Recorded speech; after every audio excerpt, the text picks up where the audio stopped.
I think I'm up and running. Okay, so I think the way I'm going to try to do this is I'm going to try to get the whole thing in through the whole thing in 30 or 45 minutes. Keep the video from getting too long. Hopefully, I'm get it out tonight.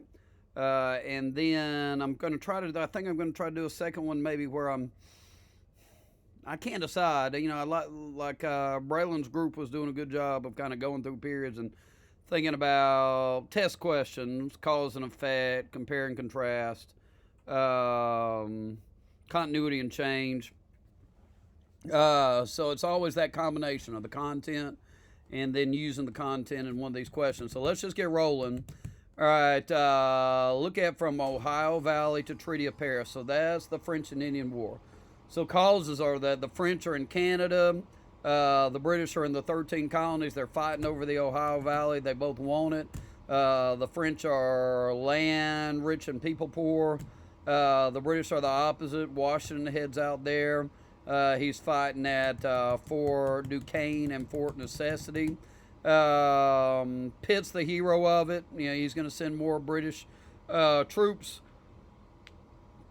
to fight against the French. Franklin's coming up with the Albany Plan of Union. There's an Albany Congress. Let's see, the British and the colonial soldiers kind of have tension between them during the war. Once the British have captured Quebec, they won. Treaty of Paris says Britain controls North America, including Florida. The Spanish they were allies with the French, so they're getting out of Florida. So it's British Florida. All right, let's kick that around just a little bit, just for a second. If you compare and contrast, I don't know, the French and Indian War with Revolutionary War. Well, Britain's the big winner in the one and the big loser in the other. The British and the colonists are fighting on the same side on one and fighting against each other in the other. Washington's fighting, I don't know, effectively and bravely, kind of has a losing record in both. The Treaty of Paris was opposite winners, and then Florida's doing the opposite things. Britain's getting Florida in the 1763 and losing Florida as well as everything else in 1783. Anything else?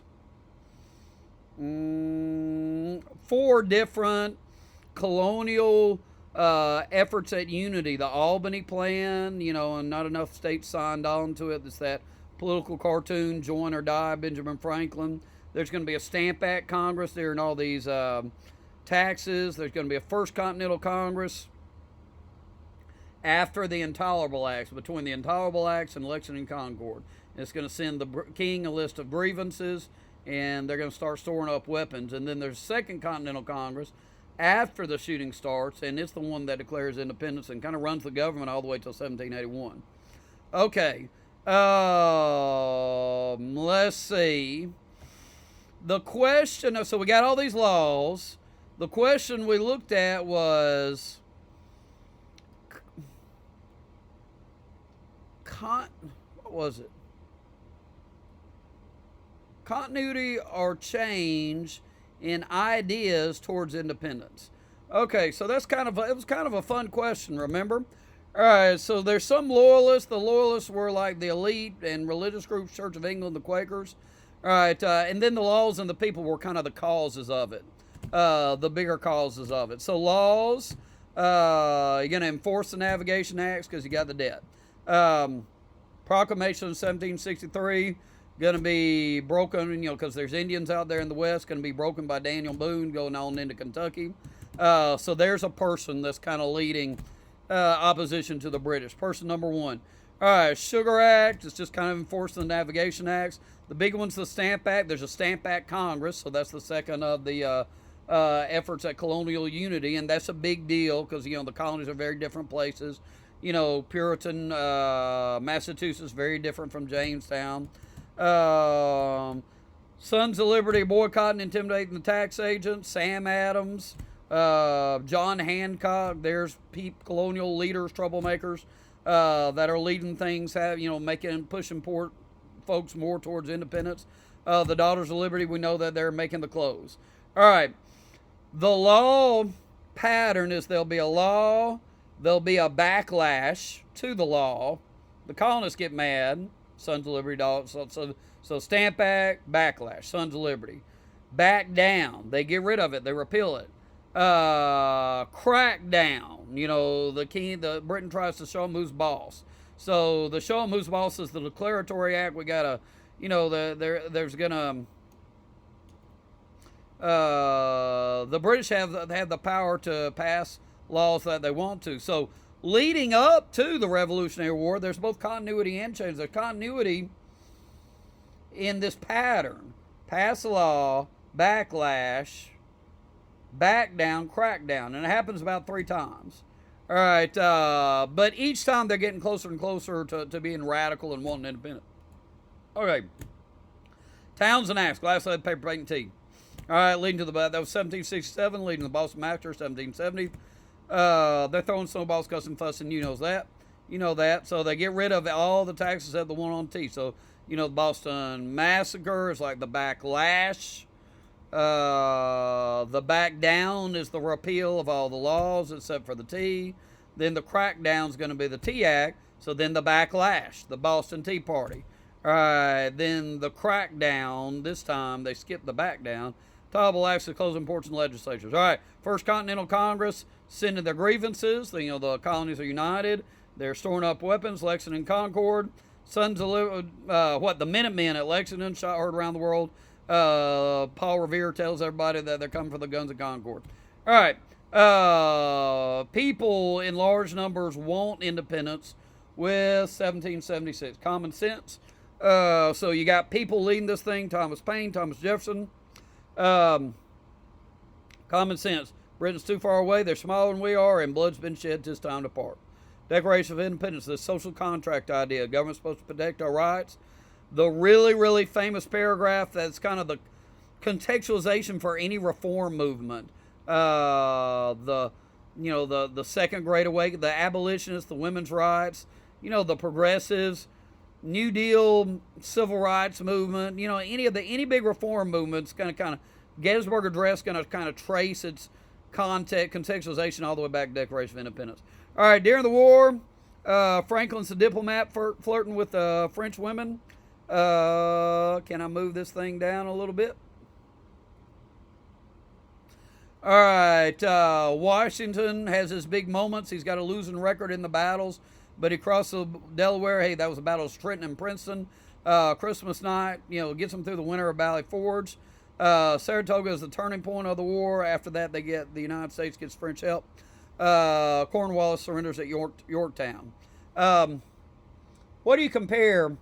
I would compare, so if we're doing comparisons, I would compare the Americans in the Revolutionary War and their advantages.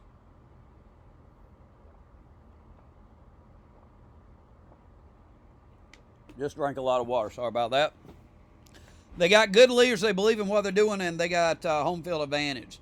So that's going to sound an awful lot like the South in the Civil War. It's also going to sound an awful lot like Vietnam. Now, we didn't get a good Vietnam study, but that's kind of the situation of the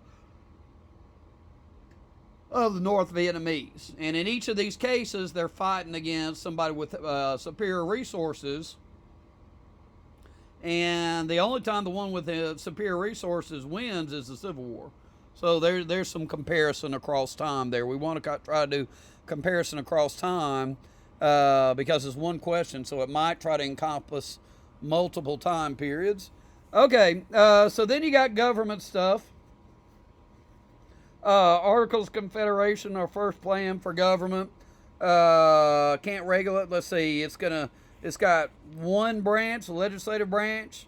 It can pass laws. The land ordinance sets up the city process. The Northwest ordinance says you get 60,000 people for a state.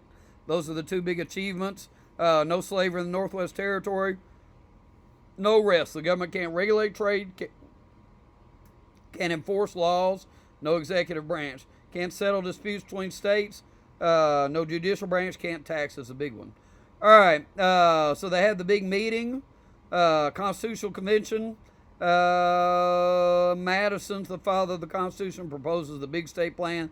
The Virginia plan, they put that together. with the small state plan, New Jersey plan, into the great compromise that creates the House and the Senate. Okay. Let's see. The other two compromises are about slavery. Slave trade is going to keep going for 20 years, and you count 3/5 of the slaves for representation in the House. The Anti-Federalists have 6 concerns, I believe. The government's too big, it's too far away. People's rights and states' rights won't be respected. And the president's too strong, too much like a king, and the electoral college is undemocratic. Here's a contrast across time, kind of interesting. The founders really contrast with the progressives in their view of common people.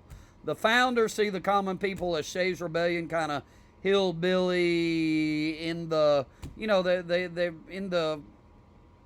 they don't have possession of their emotions. Their emotions kind of control them.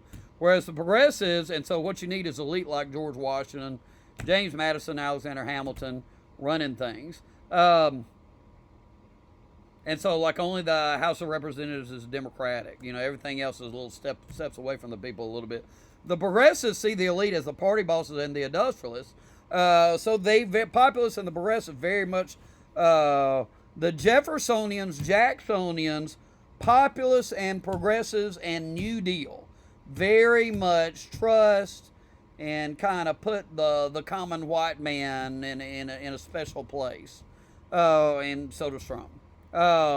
So you see, and hey, these rebellions are the rebellions of the forgotten common man. Bacon's Rebellion, Shays' Rebellion, Whiskey Rebellion, the Populist Revolt. All right, so you see a little, a lot of parallels there. So if we can think across time, just a little bit. Okay, Federalist 10 and 51. Federalist 10 is, hey, bigger is better. 51 is if men were, so you spread out the factions. Federalist 51 is men were angels, so it's checks and balances. Strong government with checks and balances. Men were angels, no government being necessary. Angels, government, neither internal or external controls being necessary. In addition, to win over the Anti-Federalists, the Federalists are promising a Bill of Rights and Washington be the first president. All right, Washington was unanimously chosen. And let's see, the main man in the Washington administration, Secretary of Treasury Hamilton, he's got his economic plan. He says moderate debt's good. He's going to assume the state debts, pay off the debts to the elite and to the rest of the world. So the elite will be rooting for the new country, and the rest of the world will be respecting us. There's a tax on whiskey, leads to the Whiskey Rebellion in Western Pennsylvania. Washington sets a precedent and puts down the rebellion, showing that it's a strong government now. Also, he said, "So help me God," when he took the oath of office. Sets the precedent, stepping down after 2 terms with a farewell address, and says, "Stay away from permanent alliances and political parties." Well, they didn't stay away from the political parties. The Federalists were the party of the northern urban elite, pro-business, pro-big government that helps business. All right, the Republicans were the party of the southern western farmer, common man, anti-government, free trade, because government back then helps the elite, helps the business, tariffs. All right, Jay's treaties, this treaty with Britain, at a time we don't like Britain too much, turning our backs on our old buddies, the French. All right, Adams keeps us out of war with the French. He won't negotiate during the XYZ affair, the hostage situation, the Alien Sedition Acts. You got to be here 14 years to be a citizen, and you can't speak out against the government. There's an immigrant law. We talked about immigrant experiences. So in the nation-building immigrant period, most immigrants are British. You got Africans. You got Scotch-Irish. You got some other groups, French Huguenots, Swedes, Swiss, Scots Highlanders. Most of them assimilate pretty effectively. Not a lot of nativism. But you got these French immigrants in the Adams period, and so you do have this anti-immigrant law. All right, midnight appointments is what Adams does when he loses Jefferson. Appoints a lot of Federalist judges, including these judges would be John Marshall, whose decisions would always be nationalist. Gibbons versus Ogden, McCulloch versus Maryland. Dartmouth versus Woodward. The states would always lose in his Supreme Court decisions. Let me check and see how long that took.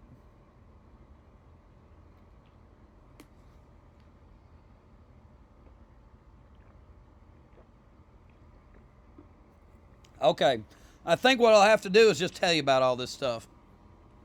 And then the second video, I'll see what I can do about making some comparisons across time.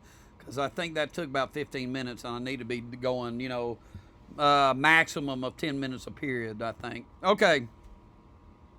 So here we go. The Revolution of 1800 is when Jefferson takes office. He was expected to really, really change things, but he didn't. He was kind of a big government guy in a lot of ways. Louisiana Purchase is very much of a big government thing. I don't know. You compare Jefferson's yeoman farmer to Jackson's common man.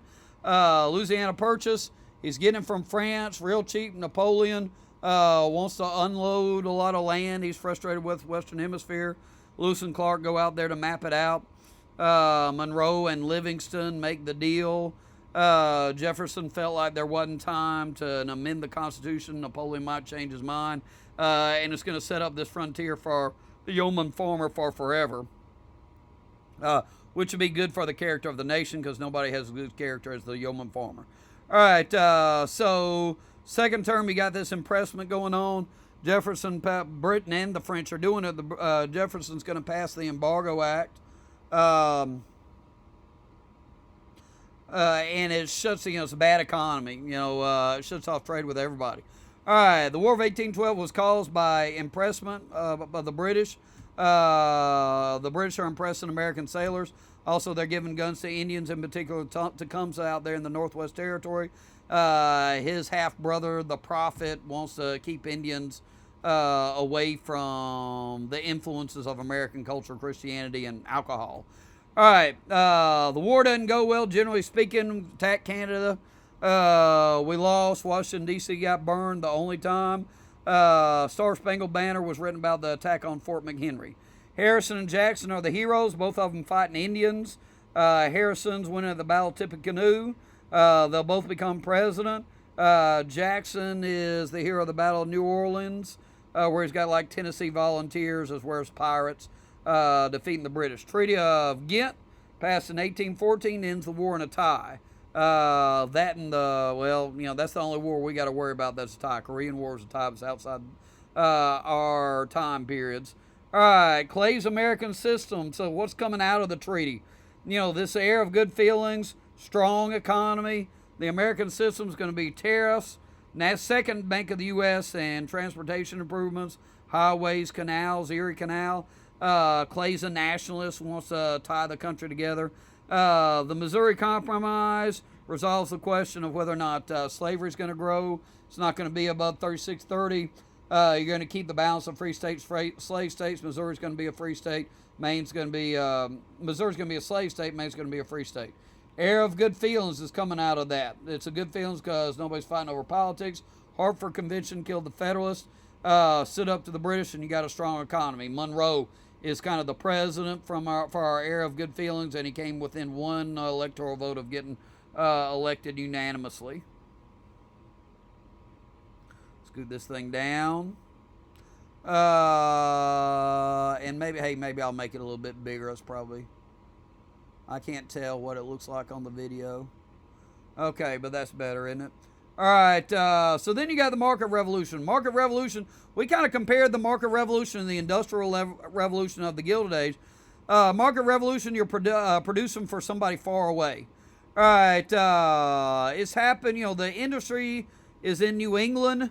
New England's got thin, rocky soil. You can't grow a lot of stuff, and you got a labor force. Samuel Slater brings the factory system over here in his head. First girls are the Lowell girls. First workers are the Lowell girls, Lowell, Massachusetts. Then they go home to be wise, cult of domesticity. You got inventions. The cotton gin had already been invented, but saving slavery. The steel plow for out west. The steamboat to go up the river. The telegraph allows communication east to west. Samuel Morse invented that. The Erie Canal is making New York City connecting the Great Lakes to the Hudson River, and then the Hudson River goes down to New York City.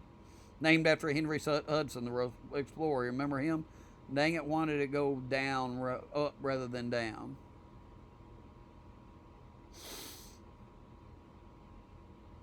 Where am I at? All right, Jackson. Jackson gets elected in 1828. Remember, you had that corrupt bargain that he felt got Quincy Adams elected. We asked the question, why did he get elected? He got elected because common man gets the right to vote. Quincy Adams was an unpopular president, and you've got this corrupt bargain in 1824. All right, spoil system. He's putting his buddies in office. Arthur will end that after Garfield gets shot. The nullification crisis, Calhoun, South Carolina, hate that tariff. They threatened to secede. Civil War almost happens. Jackson's threatened to kill his former vice president. The Whigs call him King Andrew. He's acting too much like a king because he's vetoing a lot. Andrew Johnson to break his veto records. Jackson's vetoes don't get overridden. The bank wars. He hates that second bank of the U.S. as a tool of the rich, kind of as a monopoly. He pulls the money out, puts it in state banks or wildcat banks or pet banks that make unwise loans to land speculators who can't pay them back, and so that leads to the Panic of 1837 that Martin Van Buren pays the price for. Van Buren I kind of compare to Hoover. Probably wasn't his fault, that bad economy in the 30s, but he got blamed for it. Okay, Second Great Awakening. Religious revivals going on across the country, especially out on the frontier, burned over districts of New York. It's bringing heaven down to earth. The reform movements are coming out of it. Let's see. The two biggest reform movements are going to be the abolitionists and the women's movement. Transcendentalists, the writers, Emerson, Thoreau, also reformers. They say you want to rise above common opinion. Common opinion back then is in favor of Indian removal and slavery. Thoreau wrote Civil Disobedience, saying you got a duty to disobey an unjust law. Martin Luther King is going to borrow from that. The Mormon faith is born in Western New York. Joseph Smith has a vision. They believe in abolitionism and polygamy. Smith gets killed in Illinois, so Brigham Young leads the Mormons to Utah. The abolitionists, William Lloyd Garrison, Frederick Douglass. Garrison's got the newspaper, The Liberator, I Will Be Heard. They're very religious people. They're influenced by the Second Great Awakening, and they're becoming more and more radical. Remember, the original abolitionists of the founding period were gradual abolitionists, and the American Colonization Society sent former slaves to Liberia. Okay, the old immigrants. These are the Irish and the Germans. Compare that to the British immigrants, mainly British immigrants, the Scotch-Irish of the colonial period. And they're facing a little more nativism. There's a know-nothing party. They're coming, they're going to take jobs for lower wages. And let's see, the Irish are seen as some folks who are not going to assimilate very well, coming because of the potato famine, and they're settling on the cities as the Germans can move further west. They got more money. All right, the utopian societies are the groups of people kind of withdrawing from most of America because they don't think they can fix it. So what do you got? You got New Harmony of Transcendentalists. They set the farm on fire. I'm sorry. New Harmony, they don't get along with each other. Brook Farm, they set the farm on fire. The Shakers don't believe in reproduction, but they last a long time. Oneida's Free Love and Silverware, they start out as this kind of hippie commune, and then they become a silverware corporation. All right, all of them kind of believe that society's too rough and tumble and not cooperative enough. Okay, slavery. It's better to be a house slave, a little bit better than a field hand. You probably live a little longer if you're a house slave, but your relationship with the family is always kind of a tense one, not a lot of trust. Social structure of the South, the 1% are the planters. They have most of the slaves. 24% have a few slaves, and then 75% don't have any slaves, but they want them. All right, so there's Garrison. He's got his newspaper, The Liberator. Frederick Douglass was the former slave, speechmaker, influential over Abraham Lincoln. Let's see, there's the difference between the field hands and the house servants.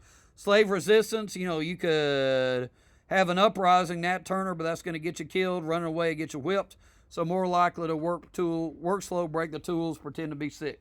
The master's Christianity is the verses saying slaves obey your masters, and slave Christianity is the book of Exodus about Moses leaving slaves to freedom. All right. That was a little, let's see. I think I got that one done in 10 minutes. Why don't you pause it and ask yourself a few questions, a compare and contrast question, a continuity and change question, a causation question. I'm going to do that on the second video.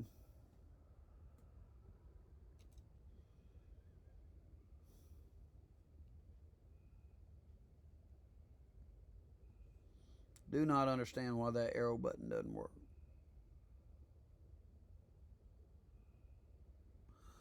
Okay, period 5, 1844 to 1877. All right, I think this is the easiest. Well, the first two parts of this is the easiest. And hey, reform movements. Reconstruction is a reform movement. So you can compare that to, the reform movements of Jackson or the Progressives or the New Deal. All right. One reform movement that wasn't killed by a war is killed by a bad economy and just kind of fatigue. Okay, but manifest destiny. Believe we're supposed to grow. Polk believed in it. He was an underdog when he ran for president, got elected in 1844. He beat Clay. His campaign slogan was 54-40 or fight, but he compromised over the Oregon border. California was important for farming and because trade with China. Polk starts the war by putting Taylor in the disputed territory between the Nueces River and the Rio Grande. Mexico finally attacks. All right, Rough and Ready Taylor and Fuss and Feather Scott are the heroes. Chapultepec's kind of the Mexican version of the Alamo. Scott captures Mexico City. The war's over. Treaty of Guadalupe Hidalgo gives us a lot of land. Mexican-American War, Spanish-American War can kind of be compared and contrasted. We're getting land out of both of them. Not really proud of either one of them. The president really really believed in it in the Mexican-American War in a way maybe McKinley did in the Spanish-American War. You've got some war heroes that are going to become president. Taylor and then Teddy Roosevelt. All right. So then the big question is slavery in the Southwest. All that new land. So the compromise of 1850's got 5 parts. California is a free state. Utah, New Mexico, you don't know. Texas is going to lose land. Washington, D.C. is going to end the slave trade. And the big one is the Fugitive Slave Act. All right. So the Fire Eaters in Calhoun are unwilling to compromise on slavery in the West. The Wilmot Proviso says slavery will not spread to the West. Then you just got this steady drum of events and people there. Why? Oh, I'm hitting the down button and it goes up. That makes no sense. Logic and technology. Okay. Uncle Tom's Cabin. Harriet Beecher Stowe. You're the little lady who wrote this great book that caused this war. All right. Lincoln said. Very Christian description of the evils of slavery and the Fugitive Slave Act. All right. Harriet Tubman, 19 times 300 slaves. Was the principle of the matter that made the planters mad, insulted their honor. Stephen Douglas did the Kansas-Nebraska Act. He thinks he's going to be president. The South's going to like him because slavery might spread.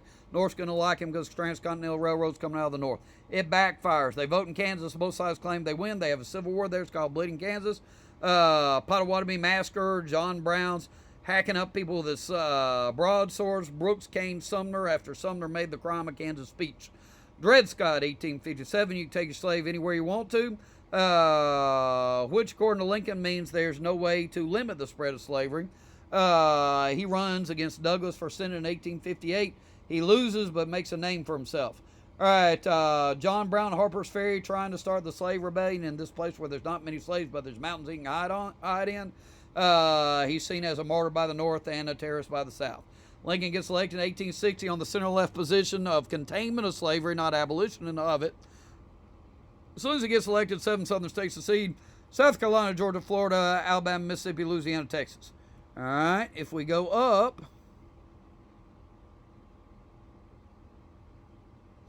Fort Sumter's the first shots after Lincoln sends provisions to it. The North's got more of everything. The South's got better shots and better generals. The Northern plans, the Anaconda plan, cut off trade, cut the South in half by capturing Mississippi, capture Richmond, free the slaves. All right, Lincoln's going to do a draft that's going to be unpopular with common folks, especially Irish in the North. He's going to suspend habeas corpus in Maryland. So you can compare that to like Wilson and the Espionage and Sedition Acts in World War I. So, you're taking away civil liberties during wartime. Felt like it had to. Maryland, if it had voted to secede, Washington, D.C. would have been surrounded by the Confederacy. Things don't go well for the North. In the East, you got the first and settled battles of Bull Run. You got the Peninsula Campaign.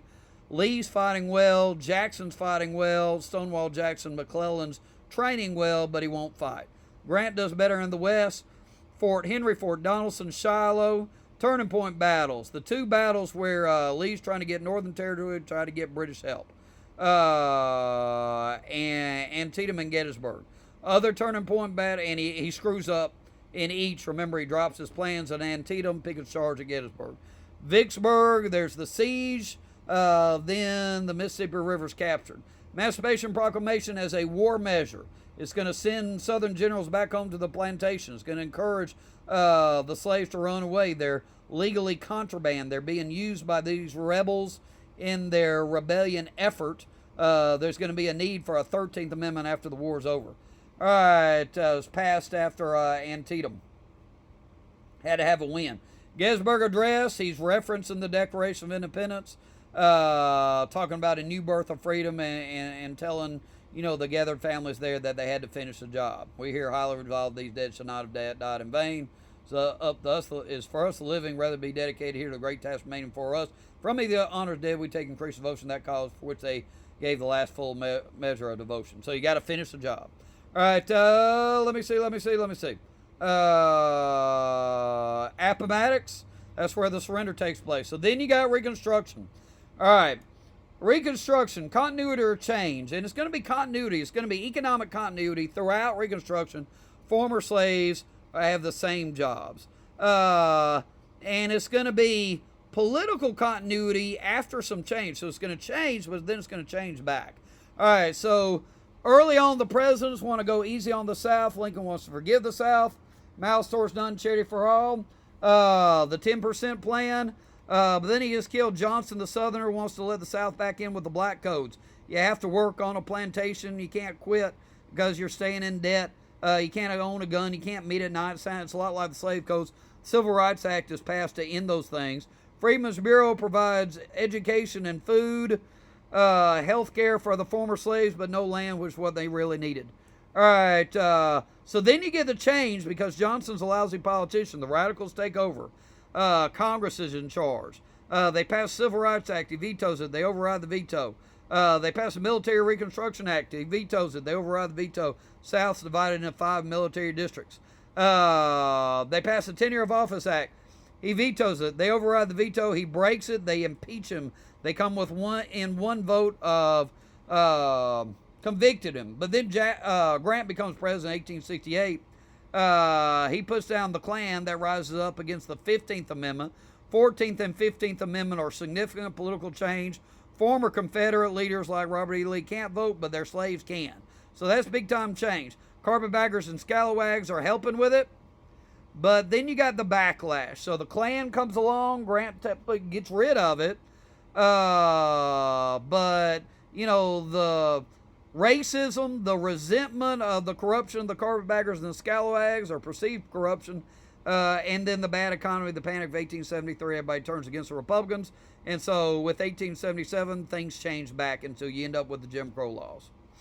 All right, I got through with that one in 9 minutes. Doing a little better. All right, hey, turn that into questions.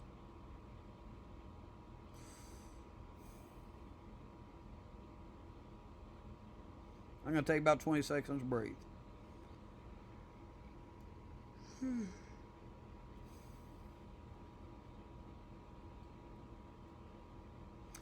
Gilded Age. All right, so it starts with a political eruption. Boss Tweed is Exhibit A. The political boss of the Tammany Hall political machine. He gets kickbacks from all the building contracts. His favorite construction companies get the building contracts because all the political leaders are in his pocket. Thomas Nash drew a picture of him with a moneybags head. He ended up going to jail for illegal money that he's getting. Corruption, the whiskey ring. People are working for Grant are stealing tax money. Fisk and Gould are trying to corner the gold market. Garfield wants to get rid of the spoil system, but he gets shot by Ghetto over it. Arthur ends it with the Pendleton Act. So then you got the economics. All right, Transcontinental Railroad is the Irish and the Chinese. Coming out of Nebraska is the Union Pacific. Out of California is the Central Pacific.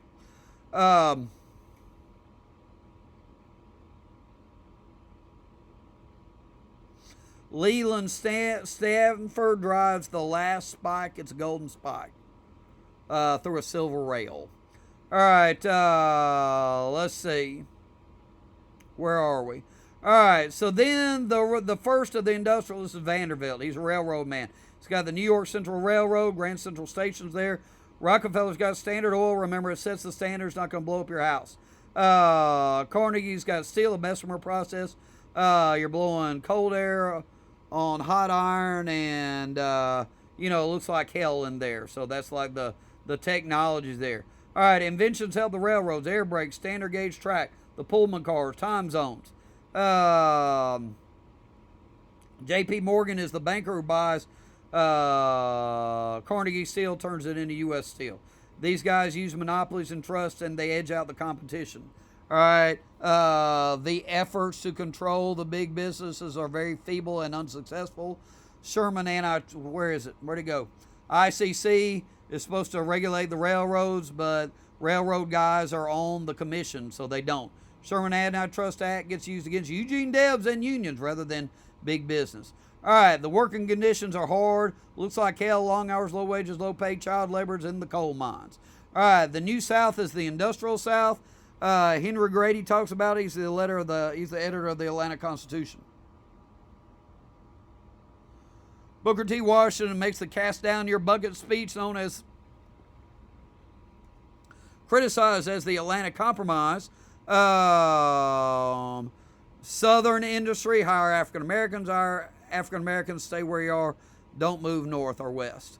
All right, there were 3 unions. The first 2 let in unskilled labor, so they were unsuccessful: National Labor Union, and Knights of Labor. The AFL only allowed in skilled workers, so their strikes were more successful. The bosses had all the power in the strikes. They influenced the newspapers, the police, the judges. They could call in the troops if it was a railroad strike, the Pinkertons if it took place within one state. All right, the railroad strike, Hayes called in the troops to beat up the strikers. Haymarket Square strike and Homestead were ruined by an anarchist. The anarchists threw out dynamite to kill police in Haymarket Square in Chicago. The anarchist, guy's name was Alex Bergman, shot and stabbed Frick in the Homestead strike, made the strikers look bad. The Pullman strike, led by Eugene Debs, but put down by President Cleveland, who called out the troops. All right, urbanization.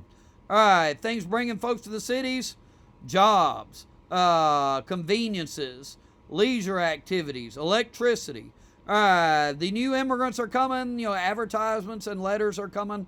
Diamonds in the sidewalk, gutters line song, deer here, beer throws, fussing all night long. You know that song. All right, J grips Jews, Russians, Greeks. J's Croats, Jews, Russians, Greeks. J.C. Croats, Russians, grips. Russians, Italians, Poles, Slavs. All right. If you're comparing immigrant groups, they had the biggest assimilation issues because they don't speak English at all. Their religion is not Protestant, it's Orthodox. And they come from places that have bad government, so they tend to be politically radical, either socialist or anarchist. Okay, they live in the tenements. Hey, how the other half lives is squalid and dirty and crowded in there. People get sick, they get frustrated, they break stuff. young men commit crimes. The police force is invented. Okay, the Wild West. The Cowboys are taking the Longhorns on the cattle drives to Kansas. Last for 20 years. Cowboys were Confederate veterans, Mexicans, and African Americans. It ends because of the barbed wire fences, the overgrazing, and the two bad winters. So it's just a 20-year period. All right, the Plains Indians were left alone for the longest time because you can't grow anything out there, and they're just really, really tough. All right, especially the Comanche. So the Sioux, Sitting Bull, defeated Custer 1876, Custer's last stand. That's a massacre. Massacre of Indians were at Sand Creek, 1865, I think. Wounded Knee, 1890. That was as a result of the ghost dance. And shots ring out, kind of like Boston Massacre, kind of like Lexington. You know, people with guns looking at each other. Somebody pulls a trigger. All right, women, children getting killed. Carolina Indian School, you kill the Indian to save the man. I did it again. Jim Thorpe attended there and was a great football player and athlete at the Carlisle Indian School. Century of Dawes Act gives 160 acres of land. The Homestead Act gives 160 acres of land to like white farmers, but 160 acres of land to Indians if they live. Dawes Act, nuclear families and not in tribes. Okay, Century dishonors about the treatment. All right, the Populists are the party that stand up for the farmers. The farmers got all these problems that they don't understand. William Jennings Bryan is a Democrat, populist candidate of 1896.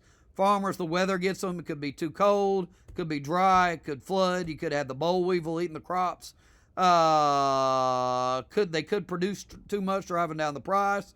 The world market may cause the price to go down. Deflation by the government. Unfair shipping rates. So they got all these problems. So they're going to come up with proposals for them. The economic proposals are free silver, so that's for inflation, an income tax, and government takes over the railroads. The political proposals are going to be direct election of senators, referendum and initiative, immigration restrictions, and a one-term president, so he's not in the pockets of the industrialists. All right, the populists and the progressives believe in the use of government. If you were to compare populist, progressive, New Deal, none of them believe in laissez-faire. They believe in the use of government to regulate business. Okay, I don't know, ideas about laissez-faire, social Darwinism, that's Rockefeller, gospel of wealth, to give the money away, that's Carnegie, social gospel, Salvation Army, YMCA, Jane Addams, Whole House, it's a Christian duty to help poor people. Okay, what else? So the election in 1896, Bryan's losing to McKinley. The workers didn't vote Bryan. The farmers are the scarecrow. They don't understand what's happened. Bryan's the lion. He roars, but it doesn't work out for him. Okay. See how long that was. 9 minutes again. Okay, I'm taking 30 seconds.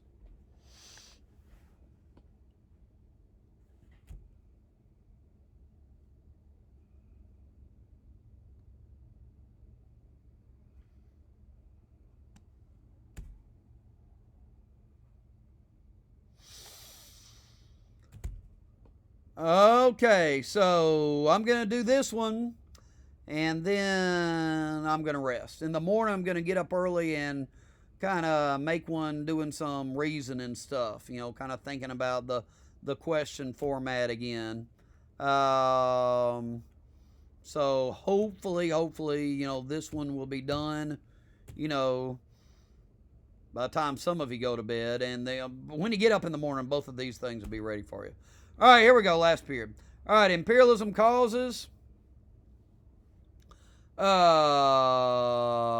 Let's see. So you got, we think we're better than other folks. White man's burden, social Darwinism, manifest destiny.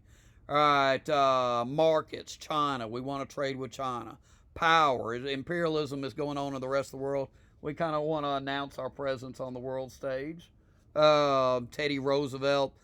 Certain individuals are pushing it. Teddy Roosevelt, Mahan, who believes in a strong Navy, and Strong, who wants to extend manifest destiny. All right, Spanish-American War, it's got three specific causes: Cuban independence, the sinking of the Maine, and the Yellow Journalists. Teddy Roosevelt and the Rough Riders are the heroes in Cuba, charging up San Juan Hill. Commodore Dewey defeats the Spanish in the Philippines. White Man's Burden is written about whether or not the United States should take over the Philippines. McKinley prays about it, decides to do it. We use the water cure over there. You know, we treat the Filipinos pretty bad for a while. Then we send Taft over there to be the governor, and he does a pretty good job and improves things over there. Schools and cuts down on disease and roads and so forth. Infrastructure, improving infrastructure and like education. All right, the Treaty of Paris gives us a little empire. Philippines, Puerto Rico, and Guam. We had already taken Hawaii as a provisioning station during the war. The Teller Amendment was us swearing up and down we're not being imperialists, we're not going to take over Cuba.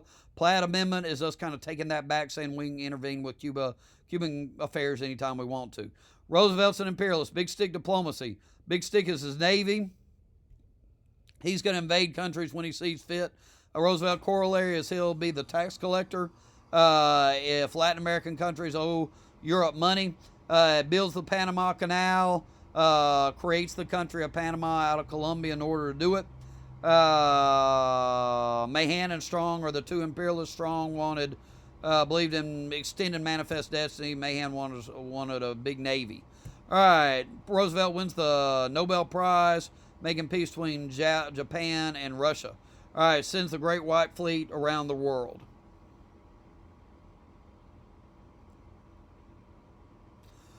Taft and Wilson want to be gentler and less imperialist with dollar diplomacy and missionary diplomacy. Both of them end up sending in troops to Haiti, the Dominican, Nicaragua, Honduras, Mexico. You know, even more than Roosevelt does. So talking nice doesn't work out for them. When World War I starts, Pershing's chasing Pancho Villa around Mexico. All right, progressives tend to be middle class, urban folks. A lot of times they're women, a lot of times they're riders. The muckrakers were the riders. Sinclair, the jungle. Tarbell, history of Standard Oil. Veblen, theory of the leisure class. Reese, how the other half lives. Lincoln Steffens, shame of the cities, about corruption. All right, and these folks were really optimistic that if they exposed the problems, well, then the people would do something about it. FDA was created after, and the Pure Food and Drug Act after Roosevelt read The Jungle. All right.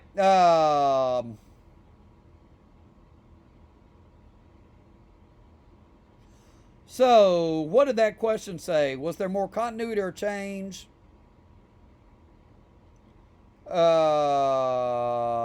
In political reforms made by the progressives. All right, that was the wording of the question, the DBQ. And so the egg statement was continuity. They did nothing about improving racial justice, fighting against segregation. Wilson was a big racist, especially. But change is taking place on the national level and on the state and local level. All right, state and locals: Hiram Johnson, Jane Addams, Robert La Follette in Wisconsin.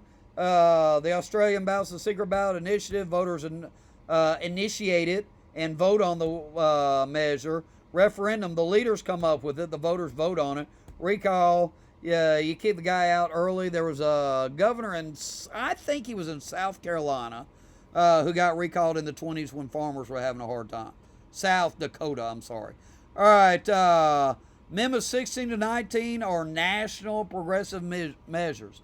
16th, the income tax. 17, direct election senators. 18th, 19th, coming out of World War I, prohibition, women's suffrage. Jane Addams is the whole house social worker. She didn't like corruption.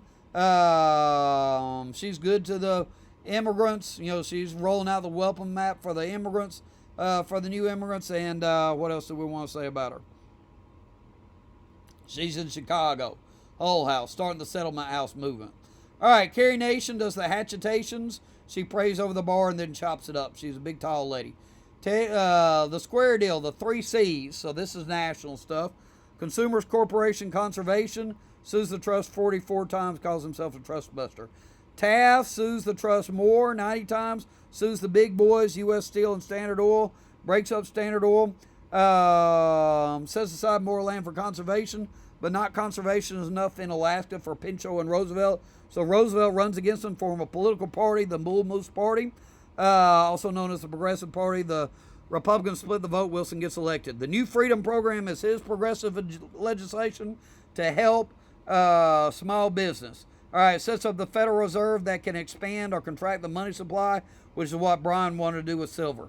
All right, so that kind of completes progressivism. World War I ends the progressive movement.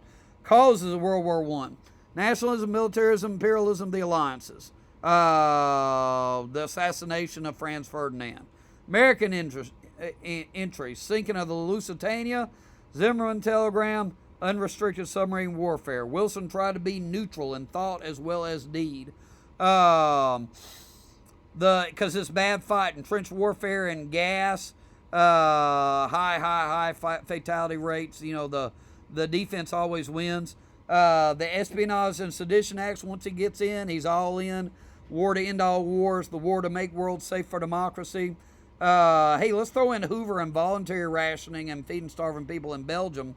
But the Espionage and Sedition Acts, Debs, Big Bill Haywood thrown in jail. Shank, the Shank case for violating the Sedition Acts because he tells people to dodge the draft.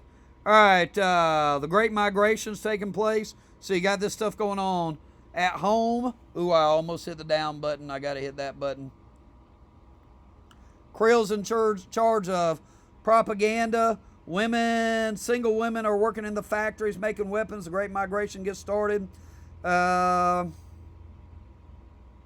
Paul is your suffragette. Chains herself to the White House fence. She goes on a hunger strike in prison. Wilson calls it the war to end all wars in the war to make the world safe for democracy.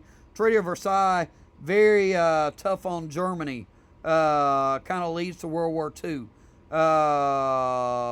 League of Nations is going to prevent World War II, but Wilson comes home and has the stroke trying to get the Republicans to support it, and the stroke makes him stubborn. He tells his own party not to support it. All right, 20s. Economics of the 20s. People are buying on credit for the first time for electrical appliances, consumer goods, because of advertising, telling them to buy stuff they don't need. Speculation and bargain buying is going to cause the stock market crash. All right, the new immigrants are having the quota laws. So the new immigrants have these quota laws passed against them. The old immigrants didn't have any laws. There's a political party didn't like them. All right, the Scopes trial was about evolution. The radio brought the family together. The cars spread the family apart. Movies were a leisure activity. Charlie Chaplin's the first great movie star, silent movies. All right, the jazz singer is the first talkie. All right, it's the roaring 20s and the jazz age, a time of cultural change by and large, although folks like the Klan and, you know, the anti-evolutionists and the quota folks and, you know, the presidents, conservative presidents, are not in favor of all this change. All right, jazz is rebellious music. Louis Armstrong plays it. Harlem Renaissance is cultural achievement for African Americans in the North. They don't have to be sharecroppers and tenant farmers. Langston Hughes writes, I Too Sing America. Marcus Garvey leads the Back to African movement, very radical civil rights leader. All right, Prohibition's not a success, not because people are drinking, they're drinking less, but Al Capone and the murder rate in Chicago is a big problem. All right, the Flappers are a small minority of women, but they're kind of assertive. The Lost Generation, they don't believe in anything anymore. Great Gatsby, everything they believed in died in the trenches of World War I. You got heroes who are not industrialists or politicians. You got sports heroes, Babe Ruth, the great home run hitter. Charles Lindbergh, who flies the plane, the first transatlantic flight. Okay, getting close. Crash causes, as we said, speculation buying on margin. Depression causes, tariff, inequality, the crash, and credit buying. Um, let's see, Hoover and the Depression. Hoover did a lot, but not nearly enough. He did a whole lot more than the other two conservative presidents did. Roosevelt does more. Eleanor is the conscious of the New Deal and also the pro-life member. The pro-civil rights member of the Roosevelt family. FDR wants the white South on his side. All right, New Deal relief programs is the FERA. Recovery programs are programs that put people back to work. It's got a W in it. Plus the AAA to adjust the agricultural prices. Remember, it got declared unconstitutional. The reform programs, FDIC, insures your bank's deposits. Social Security for the seniors, Wagner Act for the unions. TVA provides electricity down here. So more continuity or change during the Great Depression. That's a tough one. It's an interesting one. So you're rephrasing that into did the New Deal work? And so remember, it's bad duck. So continuity would say, hey, it's just creating a lot of debt. The alphabet soup agencies, it doesn't make any sense. The depression's still going. Unemployment at 15%. By the way, right now unemployment's at 15%. All right.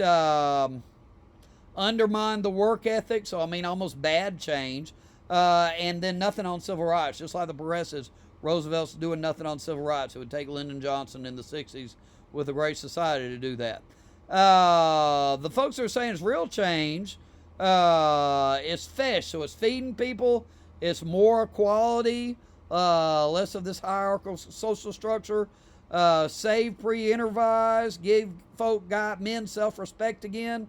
And a big change in the way the government works. Hamiltonian means for Jeffersonian ends. The government's now on the side of the common man. So you can go continuity or change, but that's the continuity or change question for the New Deal. All right.